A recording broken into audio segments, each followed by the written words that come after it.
Please give an energetic and warm welcome to Swami Mukundananda.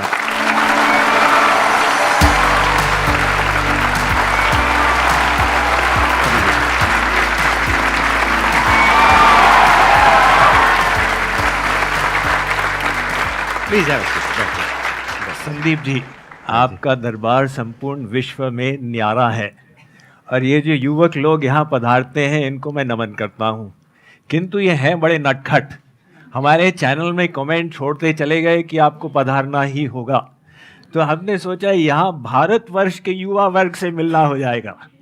क्या बात है। मैंने थोड़ा सा आपके बारे में पढ़ा, तो आप IIT IIM से पास आउट हैं जी। फिर इस पाथ पर आप कैसे आए, मतलब उसके पीछे क्या रीज़न था? 8वीं कक्षा में जब था तो माइंड के पावर्स को बढ़ाने की दृष्टि से एक किताब पढ़ी, तो उसमें 3-4 ध्यान मिल गए, उनको मैं 10 साल तक करता रहा। अब IIT IIM में जो शिक्षा मिली उसका एक रस अलग था, लेकिन अपने प्रश्न बने रहे कि मैं हूँ कौन, मैं संसार में आया किस लिए, ये संसार बना कैसे। अब हमको साइंस में लॉज पढ़ाए जा रहे थे, लेकिन लॉ मेकर कौन है उसका ज्ञान नहीं था। तो जब MBA शुरू किया, भगवत गीता का अध्ययन प्रारंभ कर दिया और वहाँ से सब प्रश्नों के उत्तर एक साथ मिल गए और मन लगा तो ऐसा रस मिलने लगा जो संसार में कभी मिला ही नहीं था। यदि संदीप जी की अनुमति हो तो इनको एक चुनौती दे दें। हाँ हाँ प्लीज। हमने सुना है कि संदीप जी के प्रेरणा से भारत का युवा वर्ग is on the move and they don't consider themselves second to anyone in the world, right? So आप सबकी सोच में गहराई कितनी है, आप जो पूछना चाहे पूछें। कोई आध्यात्मिक प्रश्न हो तो मजा आ जाएगा। गुरुजी, मेरा एक प्रश्न है, आप दोनों से ही है बेसिकली। जैसे हम कहते हैं शब्द है, क्या शब्द में अपने आप में कोई शक्ति है? देखिए, इसके उत्तर कई लेवल पर होते हैं। हम एक शब्द से अपने मन में कुछ एसोसिएट करते हैं। किसी ने आपको भगवान का नाम सुनाया, आपके मन में वो एसोसिएशन आ गया, तो वो केवल शब्द वाली बात नहीं थी, आपने उसका जो अर्थ निकाला वो एक बात। और अगर हम गहराई में जाएंगे तो सब जो है भगवान की शक्ति है। आप किसी भी चीज़ में दिव्य भाव बना सकते हैं। भगवान के यहाँ कोई भाषावाद नहीं है, प्राधान्य इसमें अपने भाव का है, अपने मन की शुद्धि का है। आप जो शब्द बोलते हो वो एक हेल्पर है, एक सहायक है। आप चाहे उसका उच्चारण करो और चाहे तो न करो। कबीर जी ने लिखा है कि सुमिरन सुरत लगाए के, मनते कछु न बोल, बाहर के पट बंद कर भीतर के पट खोल। तो वो भी एक लेवल है। वर्ड्स में जैसे स्वामी जी ने एक्सप्लेन किया, बिल्कुल परफेक्टली उन्होंने एक्सप्लेन किया है कि words are symbolic of something and that thing is associated with some kind of a feeling. तो अगर वो फीलिंग आपको अच्छा फील करा रही है तो यू आर एट ईज, और अगर वो अच्छा फील नहीं करा रही है तो you are not at ease, जिसको हम दूसरे तरीके से भी बोल सकते हैं डिजीज, डिस ईज। तो उस वे में अगर समझा जाए तो वर्ड में बहुत पावर है। बट हाँ, अगर आप कुछ ऐसा सोच रहे हो कि कोई वर्ड है जिसमें कुछ सुपर नेचुरल है, कि अगर आप कुछ भी बोलते रहोगे तो कुछ हो जाएगा, तो ऐसा नहीं होता है। ये मिसकंसेप्शंस है। जैसा स्वामी जी ने भी कहा कि भगवान की अपनी कोई भाषा नहीं है, भाव देखा जाता है कि आपका भाव क्या है, किस भाव से आप बोल रहे हो। नहीं भी बोल रहे हो, बिना शब्द के भी अगर आपका भाव है तो काफी है, उसके लिए किसी वर्ड की जरूरत नहीं है। तो words are just means to an end, जिसको साइलेंस कहते हैं। तो कई बार साइलेंस में जाने के लिए वर्ड्स की जरूरत होती है। Very good, very good, complete. मैं आपसे ये जानना चाहती हूँ कि अगर हम यंग एज में ही स्पिरिचुअलिटी की तरफ मूव करते हैं तो हम उससे लाइफ में एक्स्ट्रा क्या अचीव कर सकते हैं, या लाइफ कैसे और आसान बना सकते हैं? देखिए, हमारा वेद कहता है कि आपको जीवन में सफलता तक पहुंचने के लिए 2 विद्याएं सीखनी है। एक मटेरियल साइंस, जिससे आप बाहर के संसार को समझोगे और उसकी शक्तियों का उपयोग करोगे अपने शरीर की सुख सुविधा के लिए। और एक स्पिरिचुअल साइंस, जिसके द्वारा आप अपने भीतर की मशीनरी को ठीक करोगे और दैवी गुणों को प्रकट करोगे। तो स्पिरिचुअलिटी ऐसे नहीं कि भई अब बूढ़े हो गए तो हारे को हरि नाम। स्पिरिचुअलिटी आपको अभी इस समय क्या लाभ देगा, उसके 4 भाग हैं। पहला है self awareness skills. Who am I, what is my goal in life, what are my values. Spiritual knowledge से ये क्लियर हो जाएगा। दूसरी बात यूनिवर्सल अवेयरनेस स्किल्स, कि हम संसार से कटे हुए नहीं हैं, सब के सब इंटरकनेक्टेड हैं, और वो यूनिवर्सल लॉज कौन से हैं जो हमारे ऊपर अप्लाई होते हैं। तो यूनिवर्सल अवेयरनेस स्किल्स। और तीसरा सेल्फ मास्टरी स्किल्स। हमारा एक लोअर सेल्फ है जो कहता है आलस्य करो, भोग करो, और एक हायर सेल्फ है जो कहता है नहीं नहीं कुछ हासिल करना है, कुछ उपलब्ध करना है। तो लोअर सेल्फ को हायर सेल्फ से कंट्रोल करना, ये स्किल हमको स्पिरिचुअलिटी से आती है। और चौथी है प्रोफेशनल मास्टरी स्किल्स। इसका मतलब क्या हुआ, जो आपका कैरियर है, प्रोफेशन है, उसका आप कैसे उपयोग करें कि लोगों के जीवन में एक डिफरेंस आए। To utilise your professional education in a meaningful manner, ये सब लाभ हमको स्पिरिचुअल नॉलेज से मिलता। जब तक आप खुद को नहीं जान लोगे अच्छे से, तब तक आप इस बात की गहराई को नहीं देख पाओगे जो अभी स्वामी जी ने कहा कि we are all interconnected and interdependent. जैसे ही ये बात हमको समझ आने लग जाती है तो आपके अंदर से एक अलग तरह की एनर्जी फ्लो करने लग जाती है। उसको आप बोल सकते हो इंक्लूसिव ग्रोथ, जिसमें सबको आप साथ लेकर के चलते हो। सिर्फ अपने फायदे के बारे में नहीं सोचते हो, सबके फायदे के बारे में सोचते हो। In other words, growth without spirituality is meaningless. It will lead to destruction of all kind. But अगर उसकी जो फाउंडेशन है वो स्पिरिचुअलिटी है, वो नींव हो गई, अब उसके ऊपर कितनी भी बड़ी बिल्डिंग खड़ी कर लो, कोई दिक्कत नहीं है, क्योंकि फाउंडेशन स्ट्रांग है। और ये जो लोग बोलते हैं कि हम बुढ़ापे में करेंगे, अब मान लो बुढ़ापा नहीं आया, कोई जीवन का तो भरोसा है। तो प्रहलाद ने कहा था, 5 साल का था ना, उसने कहा कौमार आचरेत प्राज्ञो धर्मान भागवतानिह। ये जो आध्यात्मवाद है, इसका अभ्यास बाल्यावस्था से शुरू करो। और आध्यात्मिक दृष्टि से यंग कौन है, आत्मा तो सनातन है, इसलिए हमारी एक्चुअल एज जो है, हम सब के सब सनातन ही हैं। मेरा क्वेश्चन ये है कि जैसे संदीप सर के यहाँ पे आई थी वो सुहानी शाह, उन्होंने उनको आपने वो कर दिया था, ब्लफ कर दिया था एक तरीके से, जो विचार आपने अपना वो कर लिया था, थॉटलेस चले गए थे बिल्कुल। हाँ। तो उसमें थॉटलेस में मतलब विचार सुनने कैसे जाएं? देखिए, आप थॉटलेस के लिए ट्राई करते जाएंगे और कठिन काम है ना। ये मन जो है ये गतिशील है, और उसको थॉटलेस करना वो मन के स्वभाव के विपरीत, इसलिए संघर्ष पड़ेगा। असंभव नहीं है, लेकिन संघर्ष पड़ेगा। आप एक चीज़ ट्राई करें, हम मन को शुद्ध करें, बस इसको लक्ष्य बनाएं। जब शुद्ध हो जाएगा तो खराब विचार बंद हो जाएंगे, आपकी समस्या का तो समाधान हो जाएगा ना। तो वो शुद्ध कैसे किया जाए, आप मन को दिव्य दिशा में घुमा दें। एक साइकिल चला रहे हैं, अब वो साइकिल का आपने हैंडल दबाया तो इधर गिरेगा या इधर गिरेगा। तो ऐसे ही वो थॉटलेस स्टेट लाना एक बहुत ऊंची अवस्था है, और उससे आसान ये है कि आप उसको हैंडल को घुमा दो, तो आप माइंड को डिवाइन डायरेक्शन में घुमा दो, डिवाइन विचार लाओ, तो ऑटोमेटिक वो जो खराब विचार हैं वो समाप्त हो जाएंगे। पहले ये समझ लेते हैं थॉट क्या है। Thought is a word given to a thing. बिना बोले there can't be a thought, but ये काम इतनी जल्दी होता है कि हमें पता ही नहीं लगता है। क्या किसी ऐसी चीज से रिलेटेड आपके मन में थॉट आ सकता है जिससे रिलेटेड कोई वर्ड ना पड़ा हो? तो अगर उस वर्ड को हम देखने लग जाएं तो माइंड थॉटलेस स्टेट में चला जाता है। एक बार मैं प्रैक्टिकली आपको डेमो देता हूं। थॉटलेस स्टेट में जाना है अभी के अभी, करें, कोशिश करें। आपको क्या करना है, अपने मन में जो मैं कहूंगा बोलने के लिए वो बोलना है। आंखें एक बार बंद कर लीजिए आप लोग। अब अपने मन में अपने आप को आप बोलिए, कि देखता हूं मैं अपने मन में अपने आप को क्या बोल रहा हूं या क्या बोल रही हूं, और देखना शुरू कर दो।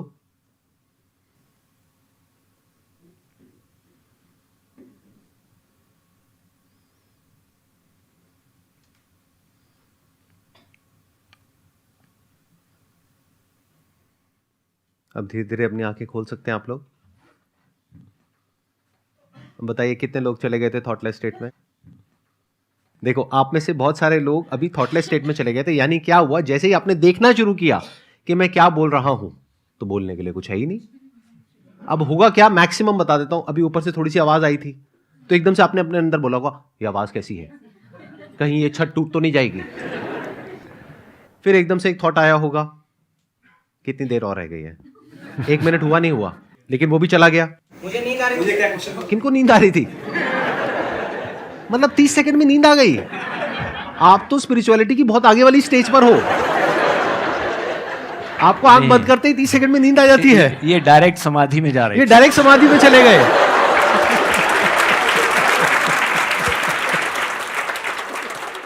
If you talk about controlling your thoughts, controlling your mind, or going in a thoughtless state, so first you need to understand deeply and properly what is mind. मेरा ये क्वेश्चन है कि हम सबको एक ना कभी ऐसा लेवल ऑफ सेटिस्फेक्शन फील होता है कि हाँ हम सेटिस्फाइड हैं अपनी लाइफ से, लेकिन दूसरे ही वक्त हमें लगता है नहीं, हमें कुछ और चाहिए ज़िंदगी से। तो वो जो एक संतुष्टि वाली एक फीलिंग होती है, एक लेवल ऑफ कंटेंटमेंट वाली फीलिंग होती है, वो कैसी लाई जाए? बिकॉज दुनिया में कभी भी कुछ भी सब कुछ तो मिल नहीं सकता, तो वो लेवल ऑफ कंटेंटमेंट कैसे फील की जाए, बस मैं वो चीज़ पूछना चाहती हूँ। सब दुख का कारण असंतोष है। हमारे पास जितना है उसमें हम संतुष्ट नहीं। सतु भवति दरिद्री यस्य तृष्णा विशाला मनसी च परितुष्टे कोर्थवान को दरिद्र। ये भर्तृहरि जी महाराज ने लिखा है कि गरीब कौन है संसार में? कोई अरबपति हो, लेकिन इच्छा है अरे भाई 1 अरब है और वो अडानी जी के पास इतने अरब है, तो मेरे पास कमी है। वो व्यक्ति गरीब है, क्योंकि वो अभाव का अनुभव कर रहा है। तो समस्या यही है, आप लोगों को सफलता मिली, शिक्षा मिली, सब कुछ मिला। हमारे भारतवर्ष में अधिकांश युवा वर्ग आपकी पोजीशन में आने के लिए लालायित रहेगा, लेकिन इतना मिलने के बाद भी मन में ये है अरे भाई मुझसे आगे तो वो है। तो वो ही विचार हमको दुखी करता है। अब इसके विपरीत हम जो ब्लेसिंग्स हैं जीवन में, उनको हम याद करें। भगवान ने 2 आंखें दी, 2 हाथ दिए, 2 पैर दिए, तो अपने हृदय को आभार से, ग्रैटिट्यूड से भर लेंगे। और दूसरी बात इसमें यह है कि एक साइड में असंतुष्ट होना अच्छा है, आध्यात्मिक दिशा में कभी संतोष न करें। अरे आज तक कुछ अध्ययन किया ही नहीं है और बहुत करना है। इसलिए कहा संतोषस्त्रिषु कर्तव्यः स्वदारे भोजने धने। 3 चीज़ों में संतुष्ट हो जाओ। अपने पति पत्नी में अगर जो गोबर गणेश मिला है, अरे ठीक है। अपने भोजन में, अपने धन में सदा मस्त रहो। और त्रिषु नैव च कर्तव्यः स्वाध्याये जप दानयो। अपने स्वाध्याय में, अपने जप में, अपने दान में कभी भी संतुष्टि मत करो, अभी और बहुत करना है। तो जो स्पिरिचुअल पाथ है उसमें साइमल्टेनियसली तृप्ति भी है और पुनः असंतुष्टि, फिर तृप्ति, फिर असंतुष्टि। ये डायनामिक तृप्ति होती है।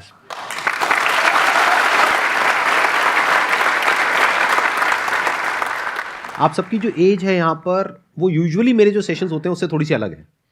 यूजुअली एज होती है 18, 19 साल, 20 साल, 22 साल। यहाँ पर जो एज है आज, average age, that is around 35 years.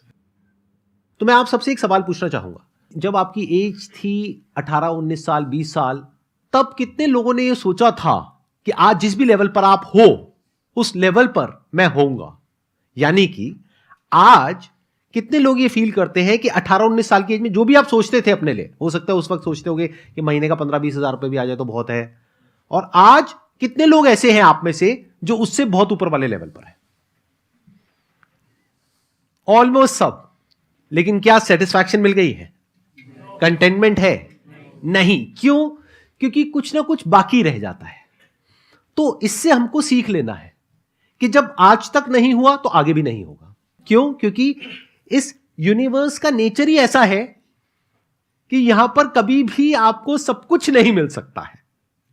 मतलब ऐसा कभी नहीं होगा जब सब कुछ परफेक्ट होगा, और अगर होगा भी तो वो टेम्पररी होगा, कुछ दिनों के लिए, कुछ हफ्तों के लिए, फिर वापस से कुछ गड़बड़ हो जाएगी जो सोचा भी नहीं होगा। किसी की डेथ हो जाएगी, किसी की तबीयत खराब हो जाएगी, कभी कुछ कुछ ना कुछ चलता ही रहेगा लाइफ में। तो जब ये बात समझ आ रही है तो क्या कभी भी लाइफ में ऐसी कोई स्टेज आएगी जब इस दुनिया में आप पूरी तरह से कंटेंट हो जाओगे, यानी आप कहोगे मेरी लाइफ में सब कुछ परफेक्ट है, और वो भी परमानेंट है। क्योंकि अगर वो परफेक्शन की स्टेज आती भी है तब भी बैक ऑफ द माइंड एक डर बना रहता है कि पता नहीं कुछ गलत ना हो जाए, कहीं कुछ गलत ना हो जाए। तो डर तो बना ही हुआ है ना। तो जहां डर है वहां पे खुशी कहां है, कंटेनमेंट कहां है?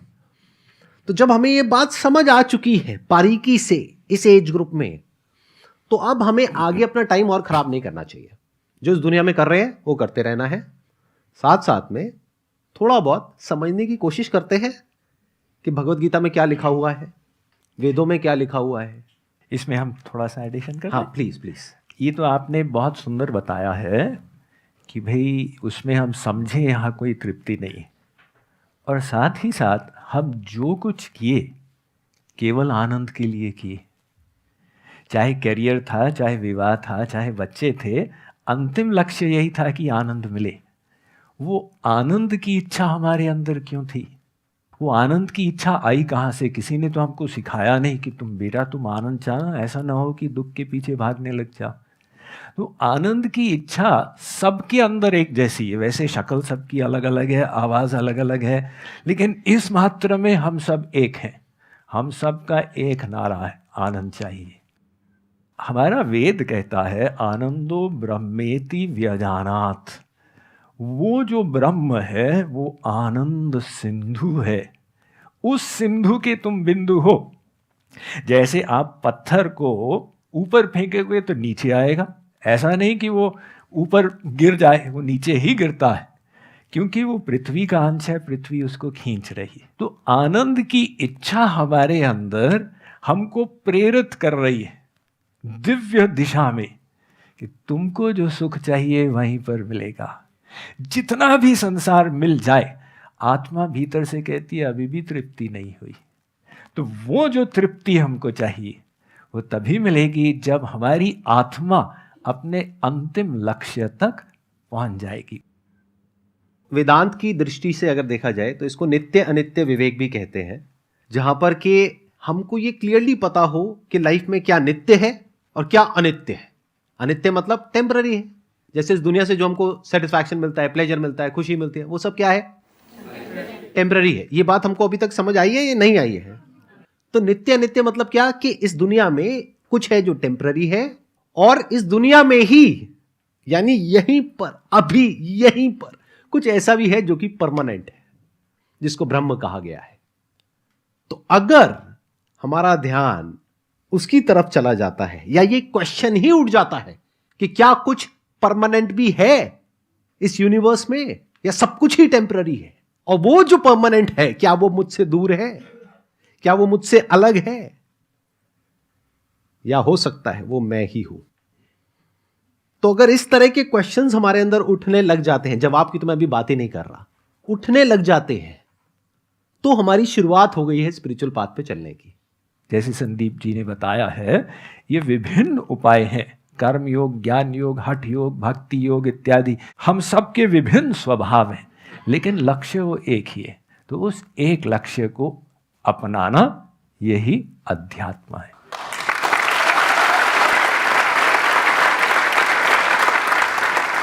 Thank you so much sir. बहुत बहुत धन्यवाद। मेरा सौभाग्य रहा। निमंत्रण के लिए धन्यवाद। Thank you.